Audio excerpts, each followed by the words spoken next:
Le chien a besoin que quelqu'un le nourrisse, et les plantes ont besoin d'être arrosées tous les jours. Mes parents m'ont forcé à rester à la maison pour m'occuper de la maison. J'ai répondu, pourquoi moi, alors que toute la famille part en vacances? Ma sœur a rétorqué sèchement, c'est ton rôle dans cette maison. Je n'ai pas discuté. J'ai fait mes valises et je suis parti. Le lendemain matin, un numéro inconnu a appelé, bonjour, madame. Je vous appelle de la part de la police, quelqu'un a. L'air dans le salon était si suffocant. Je pouvais clairement entendre des doigts impatients taper sur la table en verre. Je m'appelle Kelsey et j'ai 32 ans. Mes parents venaient d'annoncer leurs vacances d'un mois en Europe tout en me glissant nonchalamment une liste massive de corvées sur la table. Ils exigeaient simplement que je reste pour gérer leur propriété, arroser leurs plantes coûteuses et m'occuper du chien chaque jour. J'ai regardé les demandes accablantes placées devant moi avant de refuser fermement cet arrangement absurde. Pourquoi moi, alors que toute la famille part en vacances, ai-je demandé. Ma sœur aînée a frappé la table de sa main avec frustration avant de me foudroyer du regard avec une arrogance absolue. C'est ton rôle dans cette maison, a-t-elle lancé sèchement. Je n'ai pas perdu une seconde de plus à essayer de discuter avec des gens qui ne me voyaient que comme de la main-d'œuvre gratuite. Je me suis levé de table, j'ai tranquillement fait mes valises et je suis parti en voiture dans la nuit pour échapper à leurs attentes étouffantes. Je pensais honnêtement que mon refus catégorique leur apprendrait enfin où commençaient mes limites. Mais le lendemain matin, mon téléphone a sonné avec un numéro inconnu avant qu'une voix sévère à l'autre bout ne se présente comme un officier de police. Il a déclaré que quelqu'un avait illégalement déversé un tas massif d'affaires ainsi qu'un animal vivant bloquant directement ma porte d'entrée. Avant que je n'explique le chaos absolu qui s'en est suivi, dites-moi quel temps il fait dans votre ville aujourd'hui. Si vous avez déjà été traité comme un serviteur non rémunéré par les personnes mêmes qui devraient vous protéger, cliquez sur le bouton j'aime et abonnez-vous dès maintenant. Ceci est l'histoire de comment l'établissement d'une simple limite a forcé une famille toxique à payer le prix ultime. Des coups frénétiques mêlés à des aboiements canins bruyants ont retenti dans mon appartement au moment exact où j'ai mis fin à l'appel avec le répartiteur de la police. J'ai ouvert la porte d'entrée pour trouver un officier en uniforme se tenant au milieu d'un chaos incroyable qui remplissait tout le couloir de mon complexe d'appartements sécurisés.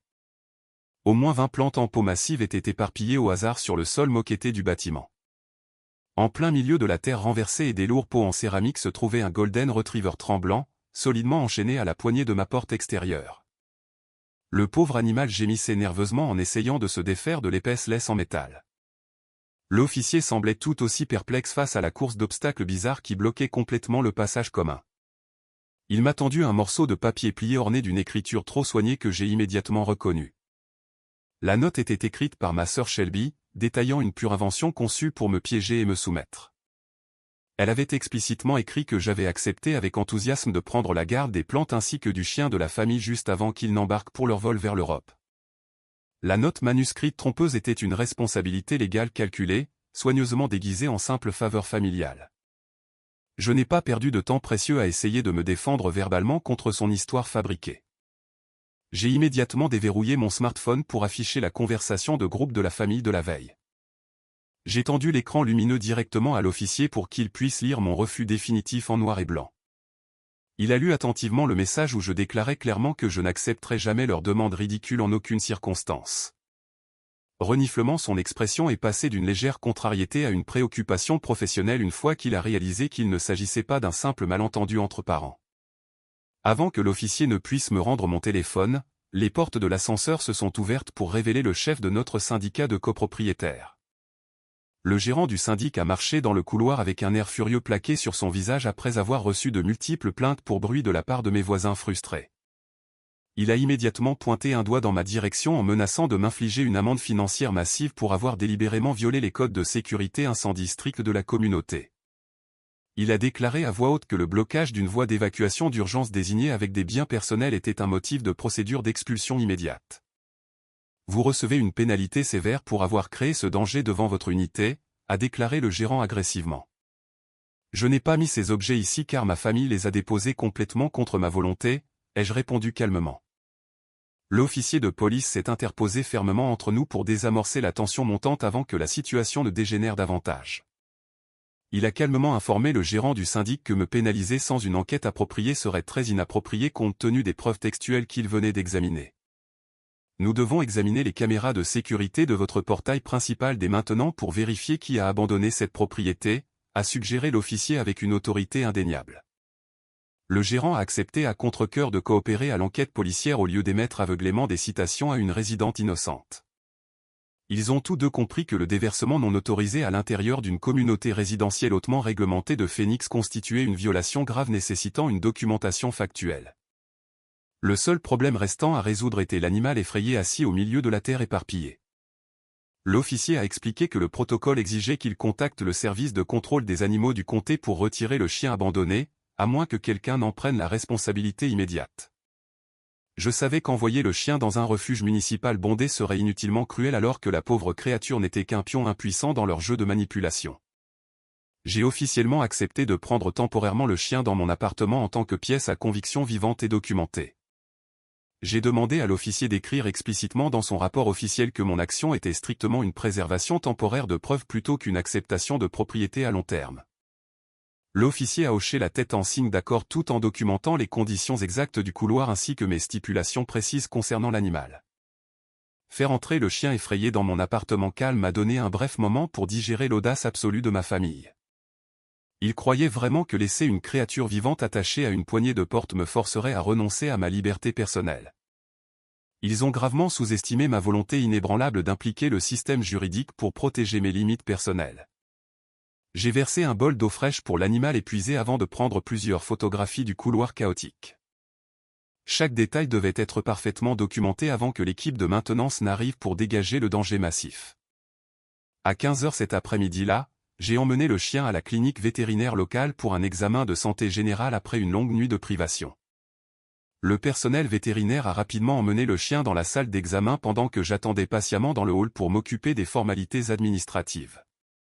Une fois que le vétérinaire a terminé l'examen approfondi, je me suis approché du comptoir d'accueil pour régler la facture médicale avec ma carte de crédit personnel. La réceptionniste a passé la carte en plastique dans la machine avant de lever les yeux vers moi avec une expression nettement confuse.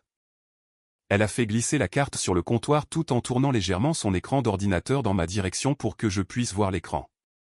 Votre carte a été rejetée par notre système car nous avons reçu un contrat d'autorisation de paiement inconditionnel sous votre nom tôt ce matin, a-t-elle expliqué poliment.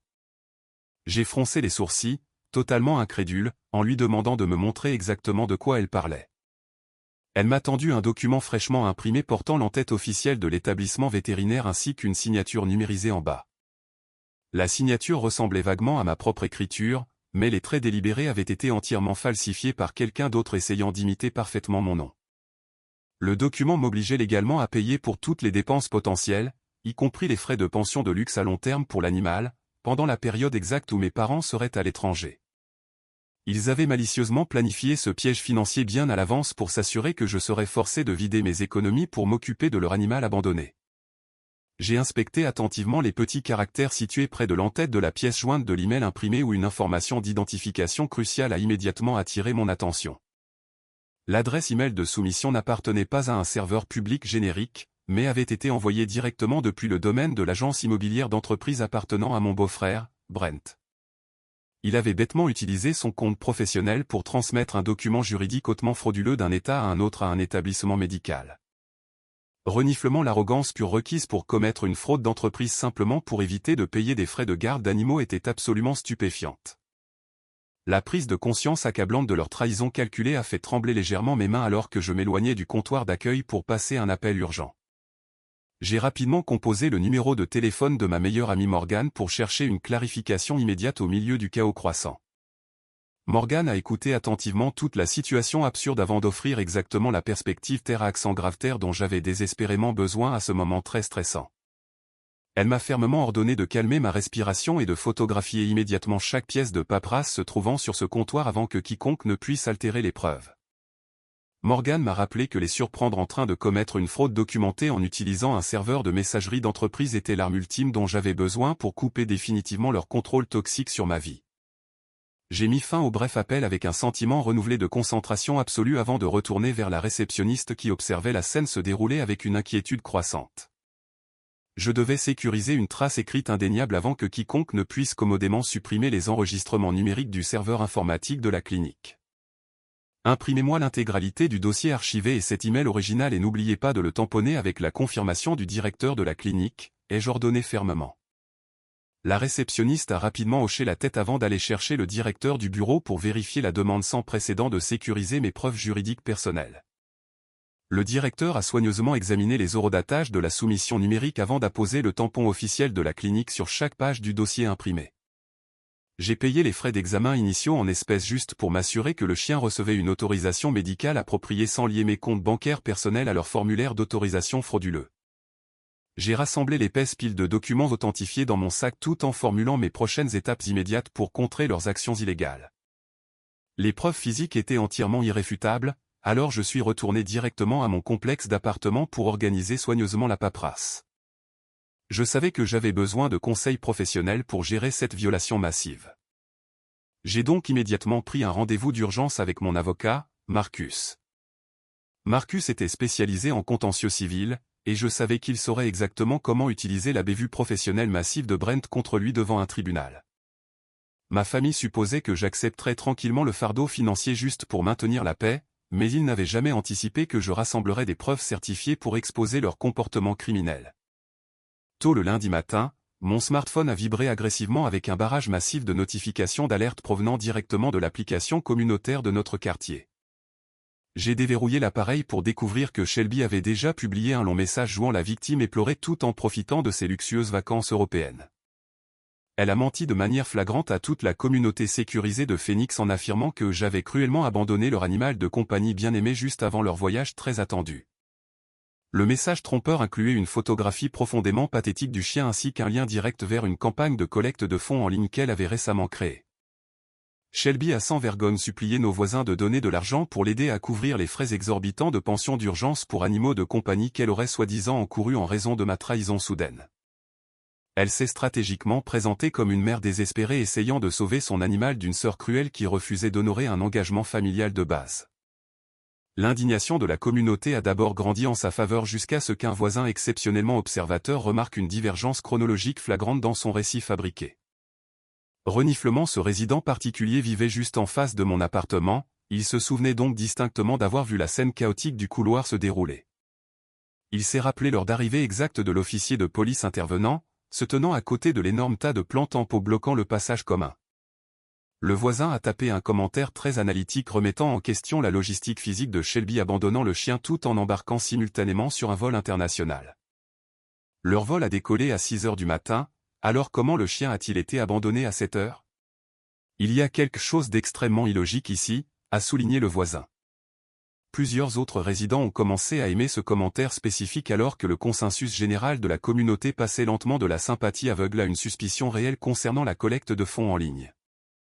Les gens ont commencé à exiger des reçus réels de la supposée pension pour animaux de compagnie avant de contribuer $1 de plus à sa campagne financière de plus en plus discutable.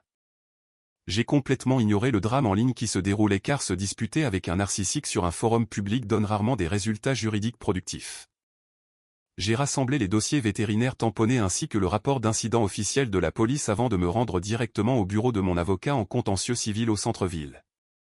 Je suis entré dans la salle de conférence où Marcus attendait pour examiner la pile croissante de preuves physiques que j'avais méticuleusement recueillies au cours du week-end. J'ai fait glisser le lourd dossier sur la table en bois poli pour qu'il puisse examiner la signature falsifiée ainsi que les horodatages numériques validant ma chronologie établie.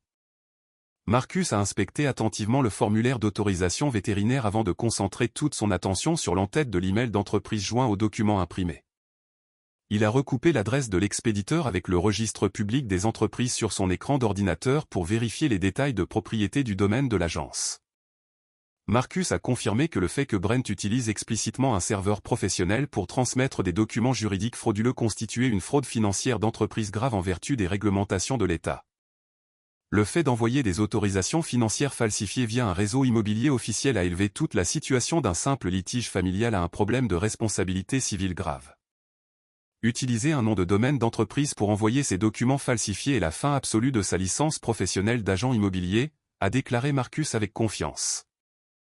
Mon avocat a immédiatement commencé à rédiger une plainte formelle complète contenant toutes les preuves jointes pour la soumettre directement à la commission immobilière de l'État.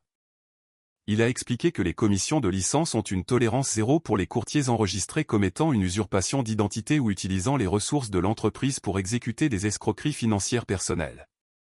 Marcus a ensuite demandé à son assistant juridique de contacter le service de lutte contre la fraude administrative de la plateforme de collecte de fonds en ligne pour signaler officiellement la campagne trompeuse que Shelby avait créée.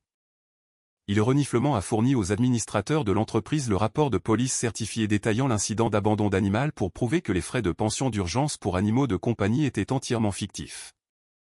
Les représentants de la plateforme financière ont assuré à son cabinet d'avocats qu'il gèlerait les fonds collectés illicitement en attendant une enquête interne approfondie sur l'activité malveillante du compte. Reniflement, ils ont également signalé ses coordonnées bancaires pour l'empêcher de transférer les dons de la communauté volés sur ses comptes chèques personnels à l'étranger. Chaque mouvement calculé que ma famille a fait pour me piéger financièrement déclenchait maintenant activement une avalanche juridique massive destinée à écraser complètement leur réputation. Ils croyaient bêtement que la création d'un faux récit public me forcerait à me soumettre, mais ils n'ont fait que fournir à mon équipe juridique une preuve documentée supplémentaire de fraude électronique. Le mercredi matin à 10 h, le hall principal du bâtiment où je travaille a soudainement sombré dans un chaos absolu en raison de l'arrivée d'un invité non désiré. Brent avait apparemment retardé son départ pour l'Europe pour finaliser quelques contrats immobiliers locaux avant de décider de tendre une embuscade à mon lieu de travail. Il a dépassé la réception en portant un costume d'affaires élégant tout en criant des accusations ridicules au personnel administratif surpris. Il a affirmé à voix haute que j'étais une employée mentalement instable qui avait malicieusement volé des biens familiaux de grande valeur pendant le week-end. Il a pointé son doigt agressivement vers la batterie d'ascenseurs tout en exigeant une action disciplinaire immédiate de la part de mes supérieurs hiérarchiques. Elle détient illégalement ma propriété. J'exige que le service des ressources humaines descende ici et résolve cela immédiatement, a-t-il beuglé à travers le sol en marbre. Il tenait son smartphone en l'air avec le voyant d'enregistrement rouge clignotant pour diffuser toute la confrontation directement à ses abonnés sur les réseaux sociaux. Il voulait clairement utiliser l'indignation publique pour forcer ma conformité immédiate concernant l'animal abandonné. Il a menacé d'intenter une action en justice massive contre mon employeur à moins que je ne lui remette le chien et que je ne retire toutes les plaintes formelles que j'avais récemment déposées. La réceptionniste a rapidement appuyé sur le bouton de panique silencieux situé sous son bureau tandis que plusieurs employés s'arrêtaient pour regarder le spectacle bizarre qui se déroulait près de l'entrée. Le cabinet d'analyse des risques financiers où je travaillais gérait des portefeuilles de clients très sensibles, ce qui signifiait que les protocoles de sécurité de l'entreprise étaient exceptionnellement stricts concernant les visiteurs non autorisés provoquant des troubles. Brent n'a clairement pas compris l'ampleur de l'environnement sécurisé qu'il venait d'envahir agressivement pour son petit coup de pub sur les réseaux sociaux. Je suis sorti de la baie d'ascenseur du rez-de-chaussée complètement imperturbable par sa crise de colère publique théâtrale car je savais exactement quel levier juridique je possédais actuellement. Au lieu de me recroqueviller ou de cacher mon visage à l'objectif de la caméra intrusive, j'ai calmement fait signe à l'agent de sécurité armé du bâtiment posté près des tourniquets de sécurité. J'ai demandé au garde de se tenir directement devant son appareil d'enregistrement tout en verrouillant simultanément les portes tournantes principales afin qu'il ne puisse pas s'échapper facilement. Les lourdes portes en verre se sont refermées avec un déclic audible, le scellant à l'intérieur du hall où son comportement agressif pouvait être correctement documenté par le système de surveillance interne. La prise de conscience soudaine qu'il était physiquement piégé à l'intérieur d'une installation d'entreprise hautement sécurisée l'a amené à baisser légèrement son téléphone, manifestement confus. Il reniflement a jeté un regard nerveux vers les sorties lourdement renforcées avant de tourner à nouveau son attention vers moi, espérant sauver son plan d'intimidation de plus en plus désastreux. Je me suis avancé jusqu'à me tenir à quelques pieds de son téléphone pour lui asséner la réalité écrasante de sa situation qui se détériorait rapidement. Il reniflement s'attendait à ce que je le supplie de respecter ma vie privée, mais j'ai maintenu un contact visuel constant tout en me préparant à démanteler toute sa carrière professionnelle devant mes collègues. Continuez à enregistrer. Cette vidéo sera jointe au dossier de fraude par email d'entreprise que je viens d'envoyer à la commission immobilière de l'État, ai-je déclaré avec une clarté absolue. Je l'ai informé assez fort pour que les témoins entendent que la commission de licence possédait déjà les formulaires d'autorisation vétérinaire tamponnés prouvant son immense culpabilité. J'ai expliqué comment l'utilisation d'un serveur professionnel pour transmettre des documents juridiques falsifiés constituait une violation éthique grave, garantie de déclencher une suspension immédiate de sa licence. Le sourire arrogant a instantanément disparu de son visage pâle alors que la gravité de sa bévue professionnelle monumentale s'imposait enfin à son cerveau paniqué. Il a réalisé que sa tentative de me faire honte publiquement n'avait fait que fournir à mon équipe juridique une preuve vidéo supplémentaire de son harcèlement et de ses tactiques d'intimidation continue. La réalité dévastatrice de perdre l'ensemble de ses moyens de subsistance pour un litige familial mesquin a visiblement drainé toute l'énergie agressive de sa posture rigide. Il a reculé légèrement en cherchant désespérément une excuse possible pour justifier ses actions criminelles indéniables devant la foule croissante de spectateurs silencieux. Il a tripoté nerveusement l'écran de son smartphone pour mettre fin rapidement à la diffusion en direct avant que le personnel de sécurité ne s'avance pour retenir physiquement ses bras. Son attitude de dur à cuire s'est complètement évaporée en pure panique lorsque le chef de la sécurité l'a informé que la police était actuellement en route pour gérer l'incident d'intrusion. Les gardes ont escorté de force le courtier immobilier paniqué hors du bâtiment en disgrâce totale tandis qu'il tentait frénétiquement de négocier sa libération immédiate. Les caméras haute définition du hall ont enregistré chaque seconde de sa sortie humiliante, garantissant que je possédais une preuve visuelle irréfutable pour soutenir mon prochain litige civil contre lui. Au début de la semaine suivante, les lettres certifiées expédiées par Marcus ont commencé à exercer leur pouvoir juridique absolu. L'agence immobilière d'entreprise gérant Brent a reçu le rapport de fraude détaillé contenant le document vétérinaire falsifié envoyé directement depuis le serveur officiel de leur entreprise. Les associés directeurs principaux n'ont pas perdu de temps avant de prendre une décision administrative formelle, suspendant Brent de toutes ses fonctions professionnelles avec effet immédiat. Les dirigeants ont confisqué ses identifiants d'accès d'entreprise tout en lançant une enquête interne complète pour déterminer toute l'étendue de ses activités non autorisées. L'utilisation des ressources de l'entreprise pour commettre une usurpation d'identité financière constituait une responsabilité juridique massive que la prestigieuse agence refusait tout simplement de tolérer en toutes circonstances. Brent a perdu sa principale source de revenus du jour au lendemain parce qu'il a arrogamment supposé que son statut professionnel le protégerait des conséquences d'une manipulation malveillante. Les répercussions financières ont simultanément rattrapé mes parents qui tentaient de profiter de leurs luxueuses vacances européennes de l'autre côté de l'océan Atlantique. L'institution bancaire internationale gérant leur patrimoine principal a émis un avis de sécurité urgent restreignant temporairement toutes les transactions importantes sur leurs comptes financiers partagés. Le service de lutte contre la fraude de la banque a activement signalé chaque carte de crédit appartenant à la famille après que Marcus a officiellement soumis les rapports de police officiels. La documentation juridique détaillait explicitement l'autorisation de paiement falsifiée soumise à la clinique vétérinaire en utilisant mon identité volée. Les institutions financières maintiennent des protocoles extrêmement stricts concernant les enquêtes de fraude active, les obligeant à geler les comptes suspects pour empêcher toute nouvelle fuite de capitaux illicites.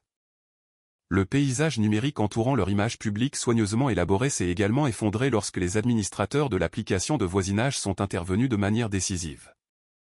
L'équipe de sécurité de l'entreprise a verrouillé de manière permanente la campagne de collecte de fonds frauduleuse que Shelby avait établie de manière trompeuse pour solliciter des fonds d'urgence pour la pension d'animaux auprès de nos voisins sympathiques.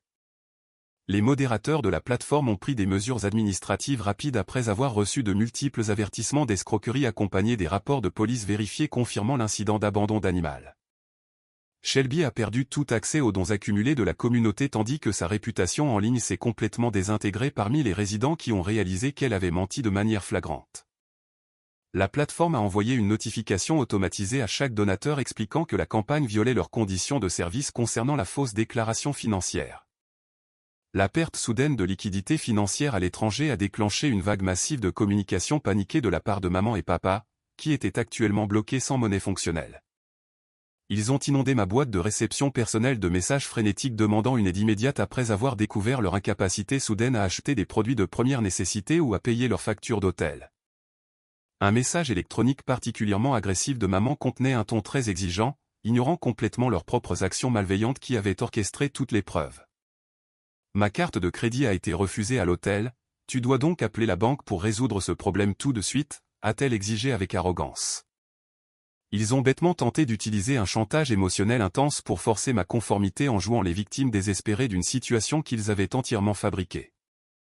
Ils s'attendaient à ce que je laisse tout tomber pour les sauver des limitations financières sévères déclenchées directement par leur propre stratagème de contrefaçon illégale. J'ai catégoriquement refusé de reconnaître leurs demandes désespérées ou de justifier mes actions défensives à des personnes qui considéraient constamment mes limites personnelles comme un inconvénient mineur. J'ai méthodiquement transmis chaque message manipulateur directement à Marcus afin que son équipe d'assistants juridiques puisse cataloguer la correspondance numérique. L'équipe juridique avait besoin de ces communications frénétiques pour constituer une base de preuves solide pour les prochaines procédures judiciaires civiles contre toute la famille. Marcus a examiné les demandes agressives avant de fournir des conseils juridiques stricts concernant mon manque continu de communication directe avec les auteurs. Ne répondez à aucun de leurs emails car tout ce qu'ils écrivent en ce moment est une preuve bénéfique pour nous, a-t-il instruit clairement au téléphone. J'ai suivi ses conseils professionnels à la perfection en maintenant un mur de silence absolu pendant qu'ils continuaient à envoyer des emails de plus en plus déséquilibrés depuis le hall de leur hôtel européen. Le désespoir pur qui émanait de leur correspondance électronique prouvait qu'ils commençaient enfin à faire l'expérience de la réalité terrifiante de la perte totale de contrôle sur ma vie. Ils étaient entièrement isolés dans un pays étranger, confrontés aux conséquences sévères de leur propre arrogance sans leur filet de sécurité financier habituel disponible. J'ai passé le reste de la semaine à organiser ma nouvelle routine quotidienne autour des soins du chien secouru tout en laissant la machinerie juridique démanteler systématiquement le levier qui leur restait. La preuve indéniable de leur fraude systémique a complètement brisé l'illusion d'autorité familiale qu'ils avaient utilisée comme une arme contre moi pendant des décennies. Tard le dimanche après-midi, 4 semaines plus tard, le véhicule utilitaire sport familier s'est glissé lentement dans l'allée de la communauté sécurisée de Phoenix. Mes parents ont organisé un petit rassemblement informel dans la cour commune avant juste après leur retour de leur voyage désastreux à l'étranger. Ils ont désespérément tenté de tisser un récit fabriqué pour sauver leur réputation en ruine parmi les résidents très critiques du quartier qui exigeaient des réponses. Shelby se tenait près du barbecue commun tout en servant des boissons aux voisins confus qui avaient précédemment fait un don à sa campagne en ligne frauduleuse. Elle a forcé un grand sourire tout en essayant activement de minimiser la disparition soudaine de son compte de collecte de fonds ainsi que le gel de leurs actifs financiers. Elle a affirmé que la plateforme avait connu un problème technique temporaire tout en assurant à tout le monde que leurs dons généreux étaient parfaitement en sécurité dans un coffre-fort bancaire. Papa se tenait à côté d'elle tout en racontant avec confiance à la foule rassemblée une histoire complètement fictive sur des erreurs bancaires à l'étranger pour cacher leur réalité humiliante. Il a agressivement blâmé un caissier de banque internationale incompétent pour avoir bloqué leur carte de crédit au lieu d'admettre que le service de lutte contre la fraude avait signalé leurs activités illégales. Je ne suis pas arrivé seul au rassemblement dans la cour car j'étais professionnellement escorté par un huissier de justice agréé tenant une épaisse pile d'enveloppes de manille. Nous avons marché droit au milieu de l'événement social bondé sans offrir aucun avertissement préalable ni salutation polie à mes parents surpris. Les conversations informelles se sont immédiatement tues alors que les résidents du quartier tournaient leur attention vers la perturbation inattendue interrompant le rassemblement du week-end. Shelby a laissé tomber son gobelet en plastique sur l'herbe tandis que Brent a instinctivement reculé nerveusement après avoir reconnu le comportement sérieux de l'huissier officiel. Brent avait eu affaire à des coursiers judiciaires tout au long de sa carrière immobilière, il a donc instantanément reconnu la posture rigide distinctive d'un messager de cour professionnel. L'atmosphère est passée d'une hospitalité factice à une tension écrasante alors que la foule s'écartait légèrement pour permettre à l'étranger un accès direct à la famille hôte. Tout n'était qu'un malentendu mineur avec la banque, mais nous avons déjà résolu toute la situation, a annoncé papa à voix haute à la foule dans une tentative désespérée de garder le contrôle. L'huissier de justice a complètement ignoré sa tentative pathétique de limiter les dégâts avant de se placer directement devant ma sœur et son mari paniqué.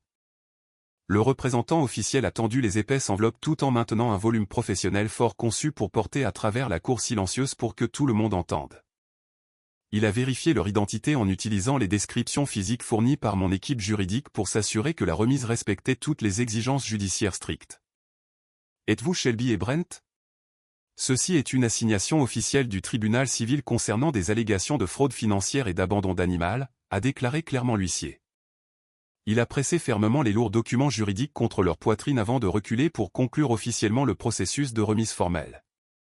Les voisins qui avaient précédemment lu le message trompeur sur l'application de voisinage ont haleté de manière audible tout en chuchotant immédiatement entre eux concernant les graves allégations criminelles dont ils venaient d'être témoins. La révélation choquante que la campagne de collecte de fonds était une escroquerie financière intentionnelle a entièrement brisé la fragile façade que ma famille avait passé l'après-midi à essayer de reconstruire. Les gens ont commencé à faire le lien entre le chien abandonné et les comptes gelés tout en regardant d'un air accusateur le couple trompeur figé sur l'herbe.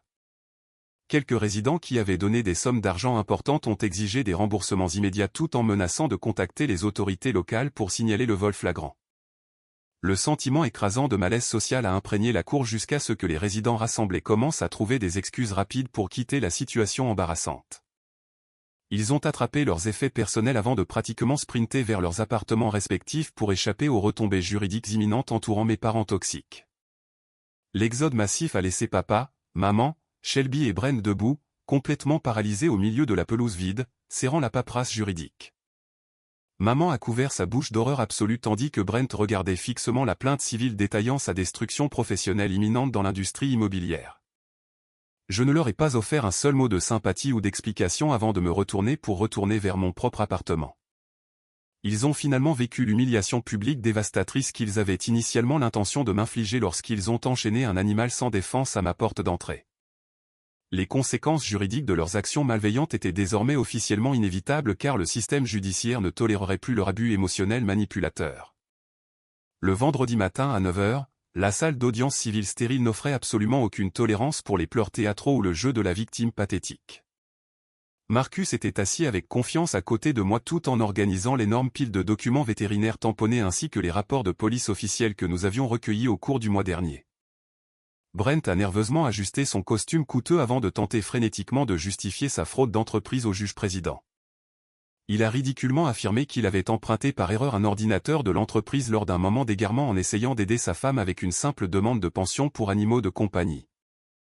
Shelby s'est immédiatement retournée contre son mari en le blâmant bruyamment d'avoir orchestré tout le piège financier parce qu'elle voulait complètement éviter de payer les amendes monétaires imminentes.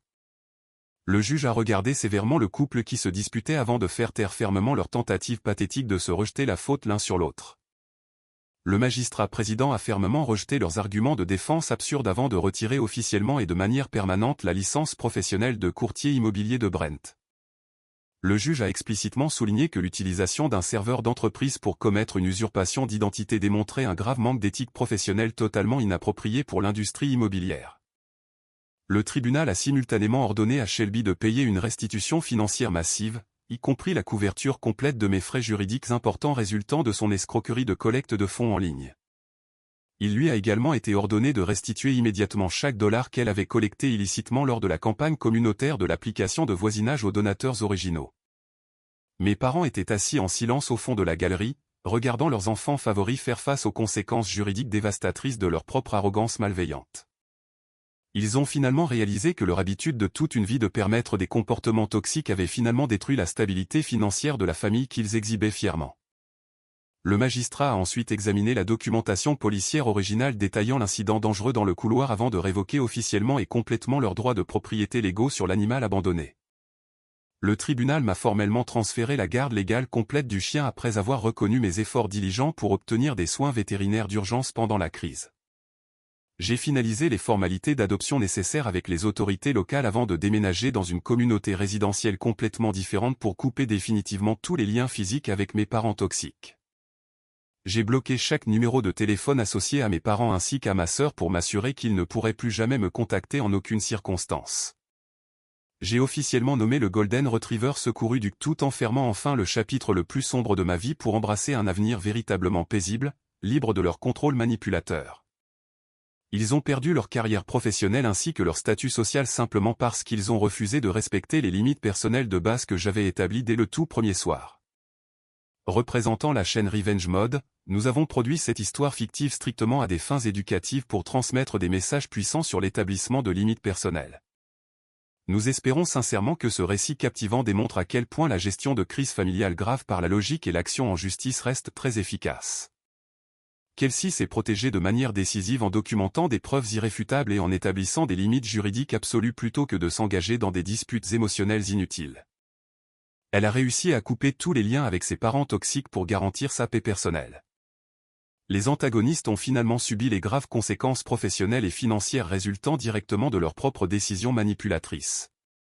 Voici les leçons fondamentales que nous pouvons tirer de cette histoire. Se défendre contre les personnes qui partagent votre lignée n'est jamais une décision facile, mais cela reste une nécessité absolue pour votre survie. Vous devez établir des limites fermes car la relation biologique ne donne à personne le droit d'exploiter votre gentillesse. Vous n'avez absolument aucune obligation de sacrifier votre vie personnelle ou votre stabilité financière pour nettoyer les conséquences désastreuses créées par les choix égoïstes des autres. Vous devez donner la priorité à votre propre bien-être par rapport à leurs exigences déraisonnables. Établir des limites claires en utilisant le système juridique n'est jamais un acte de cruauté, mais plutôt la seule méthode efficace pour mettre fin à un cycle d'exploitation déguisé en amour familial. Merci sincèrement d'avoir écouté patiemment cette histoire jusqu'au tout dernier moment aujourd'hui, car nous apprécions vraiment votre soutien continu. Faire face à la manipulation émotionnelle de sa propre famille est toujours un parcours long et incroyablement douloureux qui demande un immense courage. Avez-vous déjà eu recours à des mesures extrêmes pour vous protéger de vos propres parents? Veuillez laisser un commentaire ci-dessous en partageant vos réflexions sur cette question complexe.